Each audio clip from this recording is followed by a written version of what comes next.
The wind howled through the pines, sharp and cold, as Ellie stood on the jagged lip of Widow's Peak, her wedding dress flapping like a tattered flag. The white cotton simple, homemade, the kind her mama would sewn was streaked with coal dust, black smudges curling up from the hem like veins. Below her, the Appalachian Valley stretched out in a patchwork of green hills and gray scars, the old mina smokestacks puffing faintly in the distance. Somewhere down there, the banjo was still playing, its twang drifting up through the trees, but it sounded wrong now, hollow, like a song nobody remembered the words to. Ellie's fingers tightened around the cheap gold band on her left hand. She yanked it off, the metal cold against her callous skin, and held it over the drop. Her breath hitched, a lump rising in her throat. "Ain't no ring worth more than my roots," she muttered, her voice low and rough, the kind of voice that Dee spent years shouting over the rumble of coal carts. Then she let it go. The ring glinted once in the fading light before it disappeared into the shadows of the ravine below. She didn't cry. Ellie wasn't the crying type. But standing there, alone on that rocky outcrop, she felt something heavy settle in her chest, something bigger than the day she just walked away from. That morning had started different. Real different. The sun was barely up when Ellie stood in front of the cracked mirror in her daddy's trailer, tugging at the neckline of that same dress. It wasn't fancy, no lace, no frills, but it was hers, and it fit the occasion. Today was her wedding day after all. Down in the hollow near the old church, folks were already gathering, the smell of hickory-smoked pork ribs and cornbread wafting through the air. The banjo was going strong then, Uncle Pete sawing away at the strings while Cousin June plucked a fiddle beside him. It was a family band, same as always, playing the songs their granddaddy had taught them, songs about hard times, harder women, and the mountains that held them all together. Ellie had grinned at herself in the mirror, her dark hair pulled back in a messy braid, a few strands sticking to her sweaty neck. She wasn't one for makeup, but Dottie had insisted on a swipe of lipstick just to make them city eyes of his pop. She said with a wink. Luke, her groom. The thought of him made her stomach flip, half nerves, half something sweeter. He rolled into town 2 years back, all flannel shirts and big ideas, talking about clean rivers and green futures. She laughed at him, at first called him city boy till it stuck, but damn if he didn't grow on her. She stepped out onto the porch, the boards creaking under her boots. She swapped them for heels at the last second, figuring no one see under the dress anyway. The air was thick with summer heat, the kind that clung to your skin and smelled like pine sap and coal smoke. Down the hill, the wedding was in full swing. Tables made of plywood and sawhorses groaned under platters of food. Mashed potatoes, collards, a cooler stuffed with Bud Light cans sweating in the sun. Kids ran barefoot through the grass, dodging the dogs that lazed under the trees. It wasn't much, but it was home. Luke was waiting for her by the makeshift altar, a rickety wooden arch Roy had hammered together from scrap lumber, draped with wildflowers Dottie had picked that morning. He looked good, Ellie had to admit. His brown hair was a little too long, curling at the edges, and his flannel was rolled up to the elbows, showing off arms that gotten stronger since he started helping out around the hollow. When he saw her, his grin split wide, those green eyes lighting up like she was the only thing in the world worth looking at. "Damn, Elle," he said, stepping forward to take her hand. "You clean up nicer than I figured." She smirked, squeezing his fingers.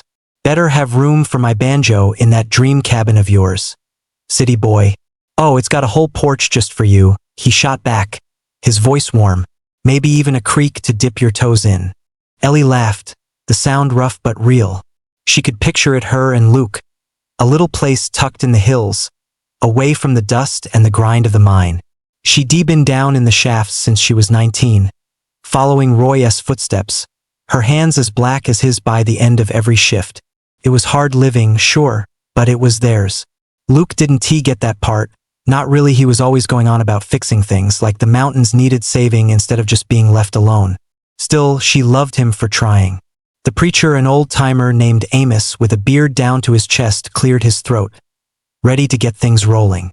The crowd hushed, settling into folding chairs or just plopping down on the grass. Dottie sidled up beside Ellie, nudging her with an elbow. If he can't handle coal dust, girl, he is gonna hate your cookin', she whispered, loud enough for half the front row to hear. A ripple of laughter went through the group, and Ellie swatted at her, grinning. Shut it. Da. She hissed, but there was no heat in it. Dottie just cackled, her frizzy blonde hair bouncing as she adjusted her own dress, a loud floral number she'd probably dug out of a thrift bin. Amos raised his hands, his voice booming over the chatter. Folks, we're here to join these two in holy matrimony. So let us get to it for the ribs get cold. More laughter, a few whoops from the back. Ellie felt Luca's hand tighten around hers, and for a second, everything was perfect, the sun on her face, the music in her ears, the promise of something new hanging in the air. Then Roy stood up. He'd been quiet all morning, sitting off to the side with a bottle of beer he hadn't touched. Elias daddy wasn't much for words unless he had something worth saying, and when he got to his feet, the whole crowd went still. He was a big man, broad-shouldered from decades in the mine. His face lined deep as the coal seams he'd worked. His gray eyes locked on Luke, and there was something in them Ellie didn't like, something cold, something sharp.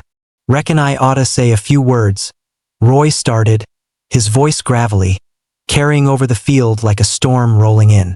He held up his beer, but it wasn't a toast, not yet. Been a long time since we had a weddin' round here. Makes a man proud to see his girl find somebody. Ellie smiled, but it faltered when Roy's gaze didn't soften. He took a step closer, his boots crunching the dry grass, and pointed the bottle at Luke. But I got a question for you, son. Luke shifted beside her, his hand going stiff in hers. Sir? He said, voice steady but cautious. Roy's lips curled, not quite a smile. You gonna tell her, or should I? The banjo faltered, a sour note hanging in the air. Ellie's heart thudded hard against her ribs. Daddy? She said, turning to him, but Roy didn't look at her. His eyes were fixed on Luke, and whatever came next, she knew it wasn't gonna be good. Hey folks, that's the start of Ellie's story, but we're just getting warmed up. Why'd she end up on that cliff, tossing her ring like it was nothing? Stick around to find out. Hit that subscribe button and drop a comment with your guess about what Roy's got up his sleeve. The air went thick as Roy's words hung there, heavy like the coal dust that never quite washed out of Ellie's clothes. The banjo screeched to a stop, Uncle Pete's bow slipping off the strings with a whine that made folks wince. Every eye in the hollow snapped to Roy, then to Luke, then back again, like they were watching a storm cloud roll over the ridge and couldn't decide which way to run.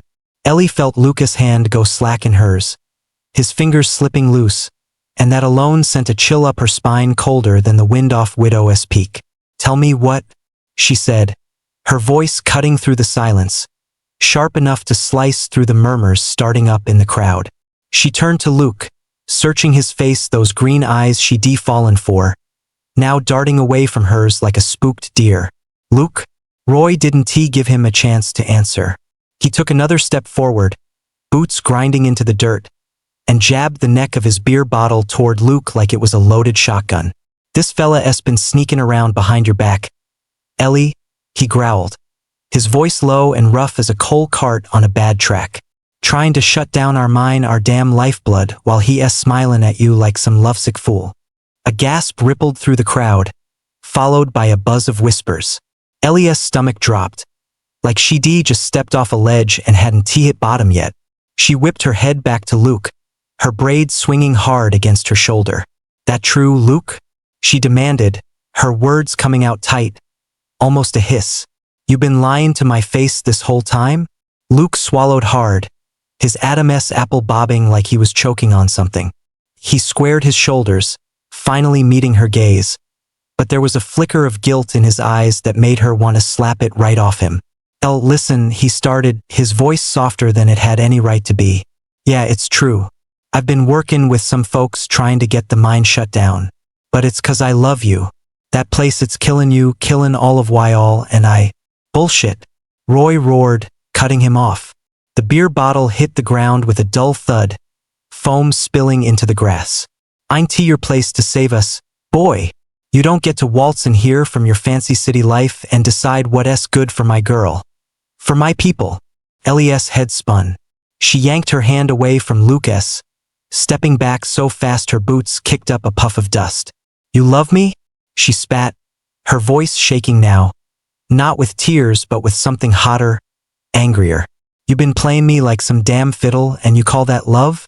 Ellie, no. Luke reached for her, but she swatted his hand away like it was a wasp. I didn't tell you 'cause I knew you'd fight me on it. That minus a death trap, black lung, cave-ins, you name it. I was savon you. Savon this whole damn hollow. Savon us? Roy barked, his face red as the clay dirt under their feet. You think we're too dumb to know what? That mine's been feedin' this family since before you were born. And you're out here stabbing us in the back. The crowd erupted then, voices piling on top of each other like rocks tumbling down a slope. Old man Tanner, who lost a leg in a shaft collapse 20 years back, hollered, damn tree hugger is gonna starve us out. But then Lila from the diner piped up, he's right about the air, though my boy has been cuffin' black for months. It was chaos, half the hollow turning on Luke, the other half muttering about the minus toll, and Ellie stood smack in the middle, her heart pounding so hard she could feel it in her throat. She looked at Luke, really looked at him, his clenched jaw, his pleading eyes, and then at Roy, his fists balled up like he was ready to swing. These were the two men she trusted most in the world, and now they were tearing it apart right in front of her. The altar, the wildflowers, the banjo, all that sweet promise of a new start felt like a lie, unraveling faster than she could grab hold of it.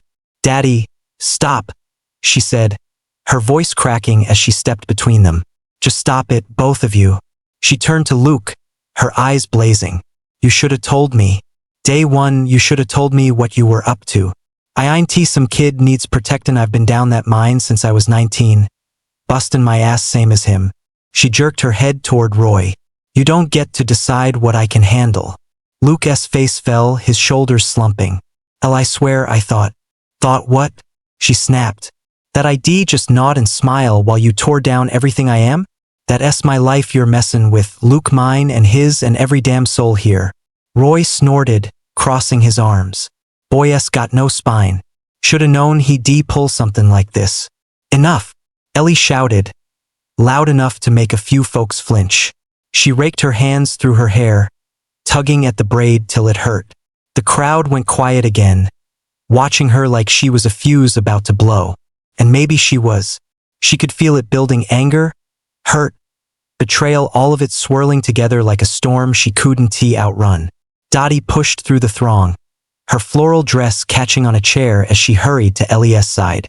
Hey honey, she said, voice low, trying to calm the waters. Let us take a breather. Huh? Auntie, nobody gotta settle this right now. But Ellie shook her head, her jaw tight. No, Dot. I need to hear it, all of it. Right now. She fixed Luke with a stare that could be burned through steel. What else you hidin' from me? 'Cause if this is how we're startin', I ain't sure I wanna finish. Luke opened his mouth, then closed it, like he couldn't find the words, or maybe didn't want to. The silence stretched out, thick and suffocating, broken only by the rustle of leaves in the breeze. Ellie's hands curled into fists, her nails digging into her palms. She spent her whole life fighting the mine, fighting the odds, fighting to keep her head up, and now this? The man she said yes to, the man she dreamed with, pulling the rug out from under her like she was nothing?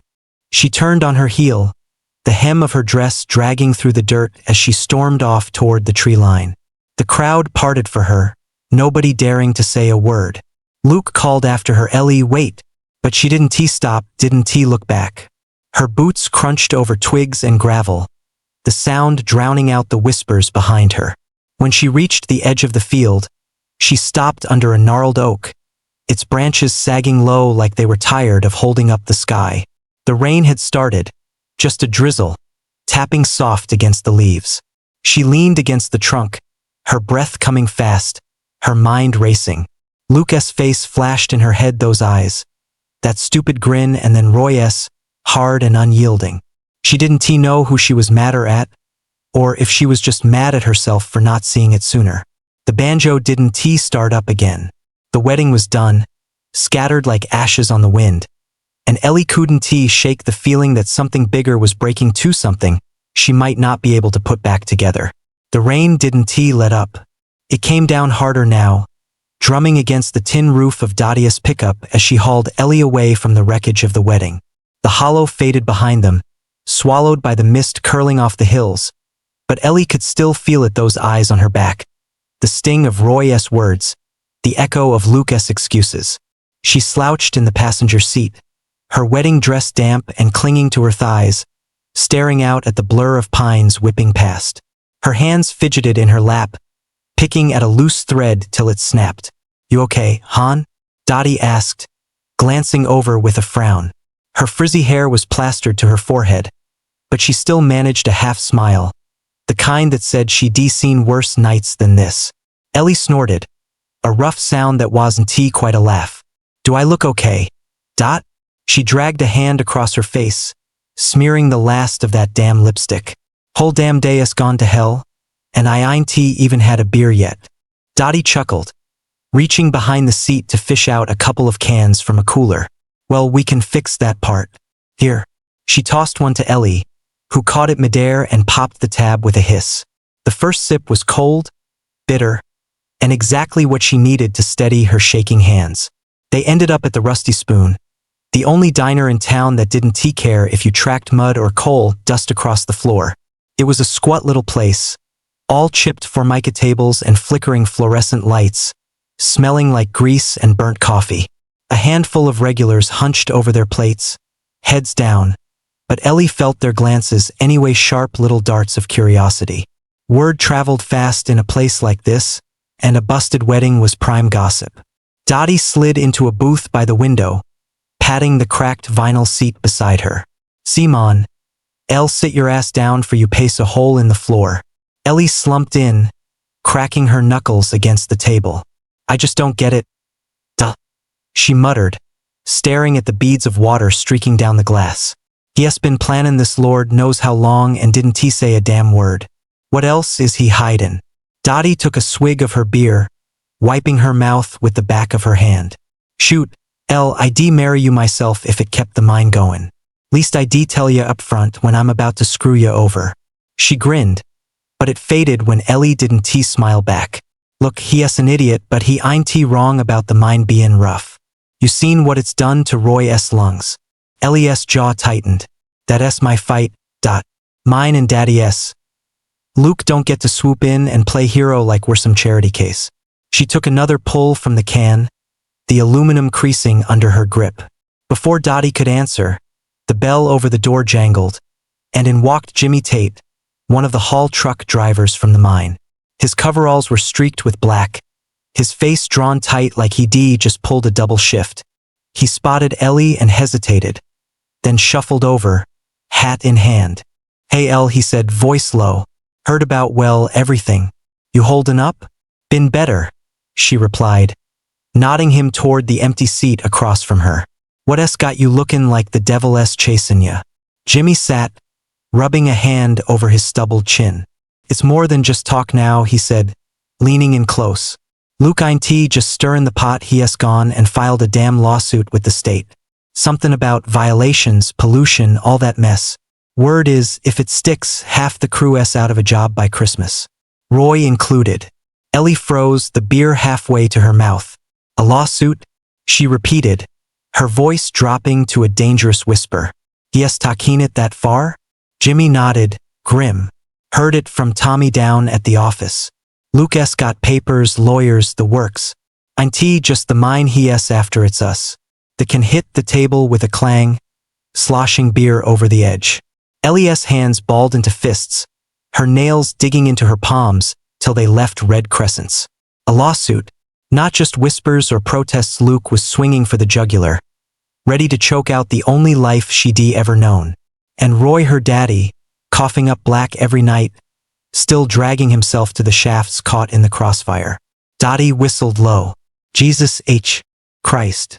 That boy has got balls, I'll give him that. He has got something, all right," Ellie growled, shoving out of the booth. "And I'm gonna find out what the hell he thinks he is doing." She was out the door before Dottie could stop her. the rain pelting her face as she marched across town to Lucas' place, a rundown cabin on the edge of the hollow, all peeling paint and sagging gutters. Her boots splashed through puddles, soaking the hem of her dress, but she didn't care. The fire in her chest was burning too hot to feel the cold. Lucas' truck was in the drive, the tailgate still plastered with faded bumper stickers about clean water and green hills. She banged on the door hard enough to rattle the frame, and when he opened it, she didn't wait for an invite. She shoved past him, dripping wet and furious, into the cramped living room littered with books and protest flyers. Ellie, he started, but she cut him off, wheeling on him like a cornered bobcat. A lawsuit, Luke? She snapped, her voice trembling with rage. You're suing the mine now? Putting my daddy out on the street? Me, everybody, just so you can sleep better at night? Luke flinched, running a hand through his hair. Elle, listen, it's not like that. I've got data, reports, black lung rates, water contamination. That minus poison.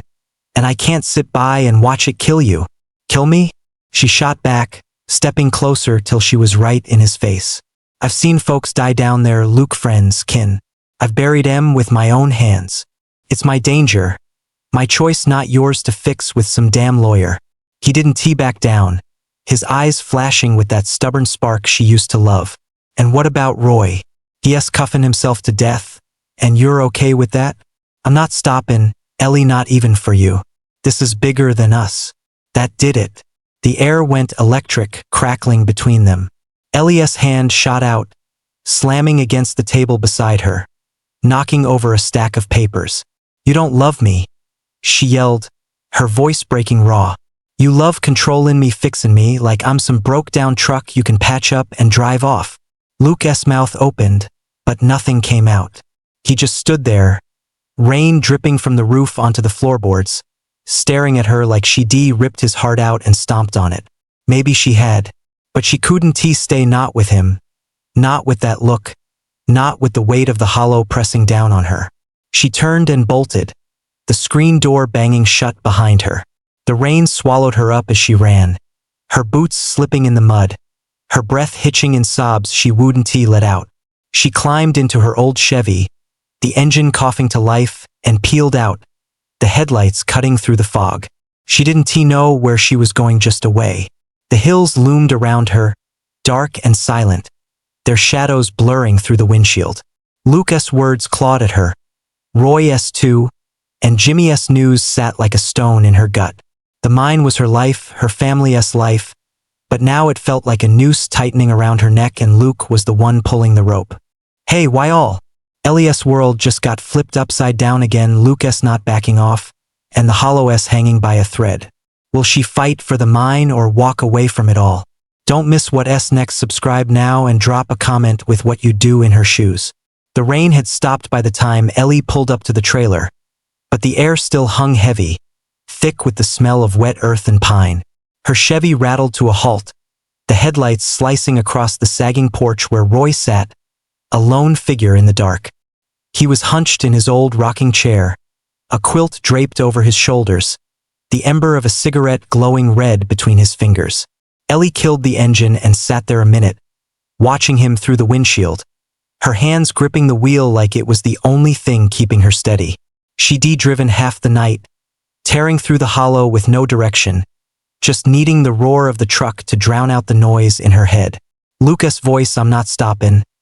Ellie kept looping, sharp as a pickaxe, and every mile she put between them only made it louder. But now, parked in the gravel drive, she felt the fight leaking out of her, replaced by something quieter, heavier. The porch steps creaked under her boots as she climbed up, the hem of her wedding dress still damp and crusted with mud. Roy didn't look at her, just took a slow drag on his cigarette, the smoke curling up into the night. Thought you'd be halfway to Charleston by now, he said, his voice rough as ever. But there was a crack in it, something soft she hadn't heard in years. Didn't feel like running? Ellie replied, dropping into the chair beside him. She kicked her boots up on the railing, the wood groaning under her weight. Auntie, my style. Roy grunted, a sound that might been a laugh if he'd let it. Good, 'cause we don't run in this family. He tapped the ash off his cigarette, letting it fall to the porch floor. Heard about the lawsuit? Jimmy Tate's got a big mouth. Yeah, Ellie said, her jaw tightening. Lucas out for blood now. Wants to bury the mine and call it Savanas.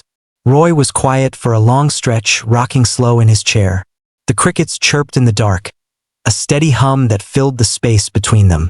Then he leaned forward, elbows on his knees, and fixed her with those gray eyes that seen too much and still kept going. You know why I never sold out, Elle? He asked, low and steady.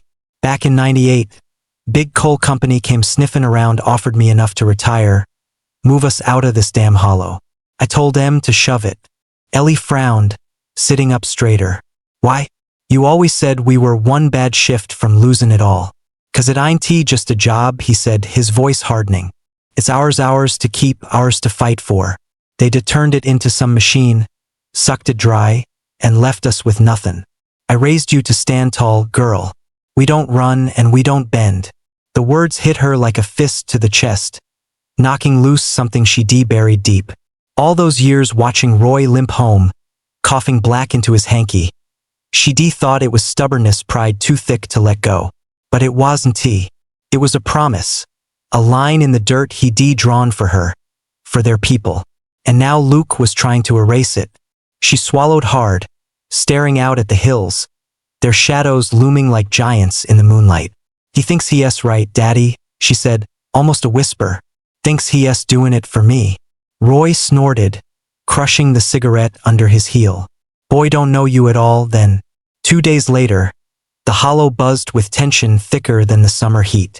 The community meeting was set up in the old school gym, a cinderblock box with peeling paint and a floor that squeaked under every step.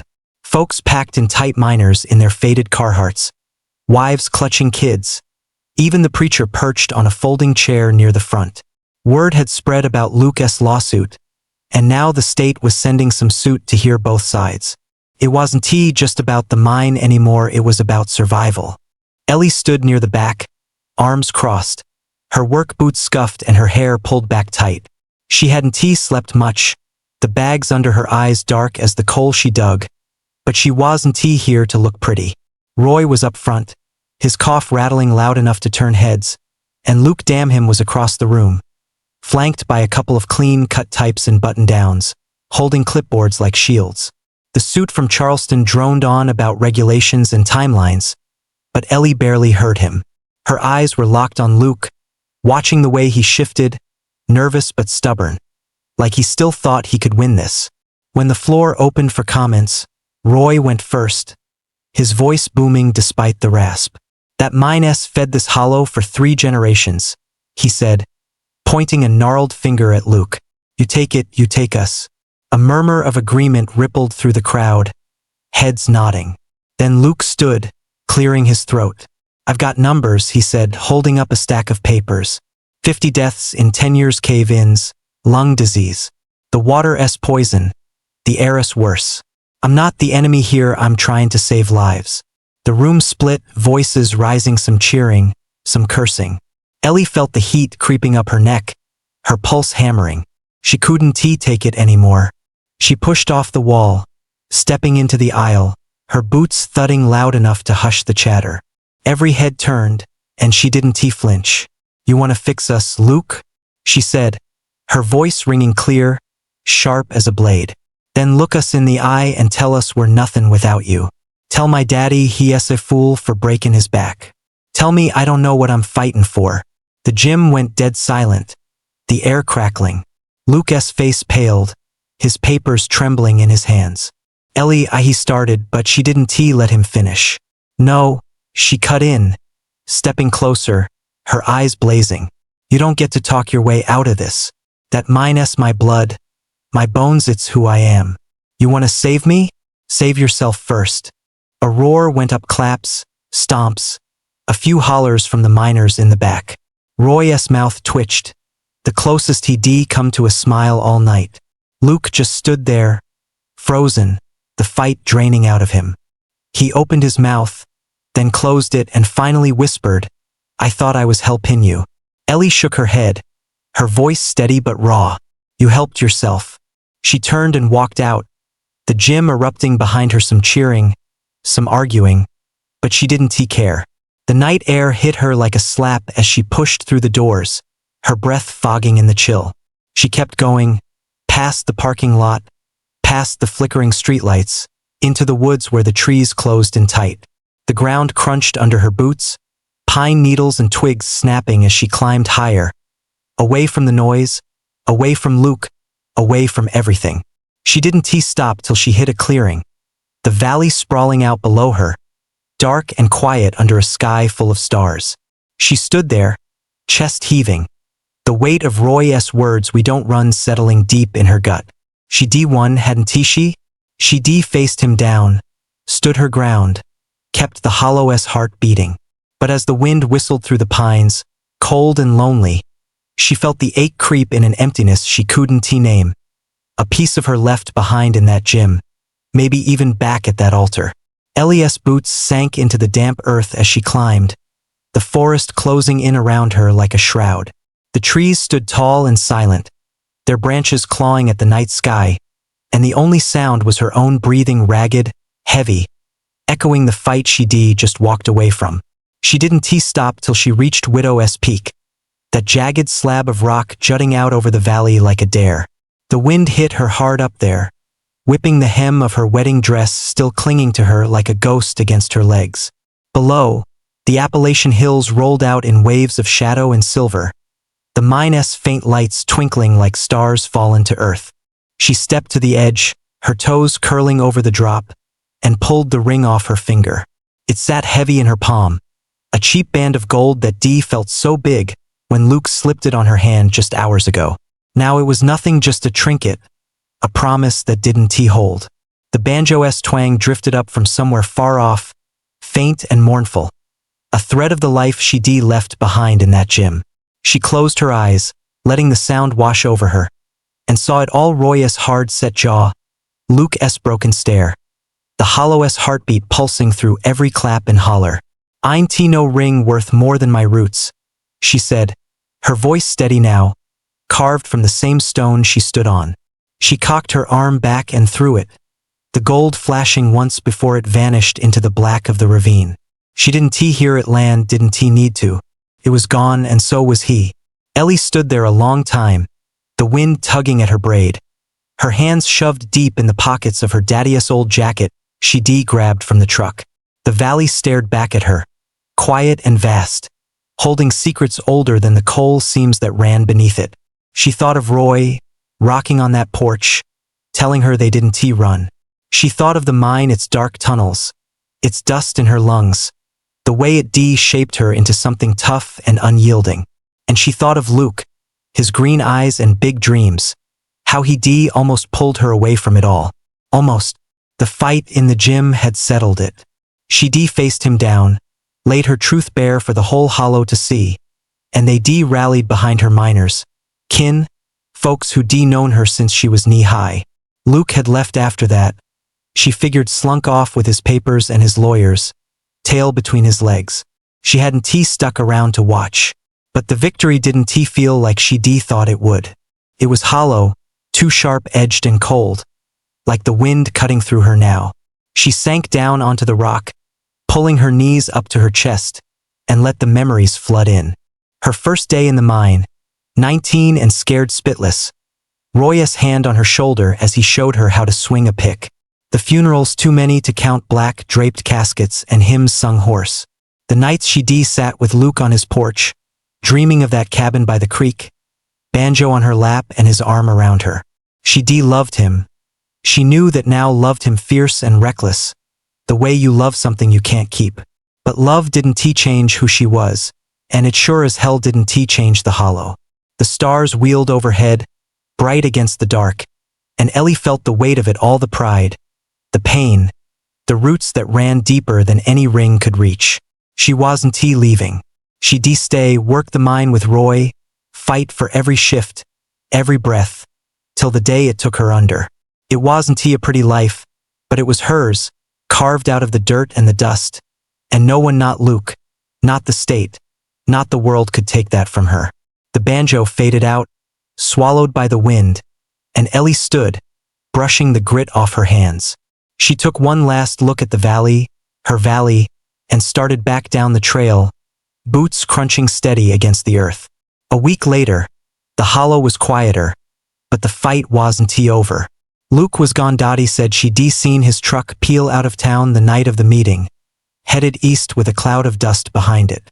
He left a letter, slipped under Ellie's door, but she hadn't opened it. It sat on the kitchen table, uncreased, next to Roy's coffee mug. She didn't need his words, she'd heard enough. Roy was back at the mine, barking orders like nothing had changed, though his cough was worse now, rattling deep in his chest. Ellie worked beside him, her hands black by noon, her shoulders aching by dusk. The state hadn't ruled on the lawsuit yet. Word was it'd drag on for months, but the hollow wasn't waiting. They held their ground, and that was something. One evening, as the sun dipped low over the hills, Dottie showed up at the trailer, her arms full of a foil pan that smelled like cornbread and trouble. "Made too much," she said, shoving it into Ellie's hands with a grin. "Figured you and Roy could use some fattening up." Ellie smirked, setting the pan on the counter. "You're gonna kill us with kindness, Dot." "Better than black lung," Dottie shot back, then softened. "Hey, heard something at the Spoon today. Some local fella owns a lumber yard up in Beckley, might be looking to throw money at the mine. Keep it running, maybe even fix it up. Ain't a sure thing, but..." Ellie paused, leaning against the sink, her eyes narrowing. Yeah, Dottie said, shrugging. "Thought you'd want to know. Could be a lifeline, Elle." She didn't say anything for a minute, just stared out the window at the hills turning gold in the dusk. A lifeline, maybe. Or maybe it was just another fight waiting to happen. Either way, she'd be there, boots on, hands dirty, standing tall like Roy taught her. The hollow wasn't done yet, and neither was she. That night, she sat on the porch with Roy, the cornbread between them, the crickets singing loud. He didn't ask about Luke, and she didn't bring him up. They just ate quiet and steady the way they'd always done. The stars came out, one by one, and Ellie felt something shift, small, fragile, but real. Not peace, not yet, but a spark of something that might grow into it someday. She'd lost a love, maybe a future she'd dared to dream, but she'd kept her roots. And out here in the shadow of the mountains, that was enough. Hey, why all? That's the end of Ellie's tale for now. She stood her ground, kept her hollow alive, but what's next for her and that spark of hope? Thanks for riding this trail with us. Hit that subscribe button and drop a comment if you want more from the Appalachian Hills. What do you learn from Ellie? Let us know, and we'll see you next time.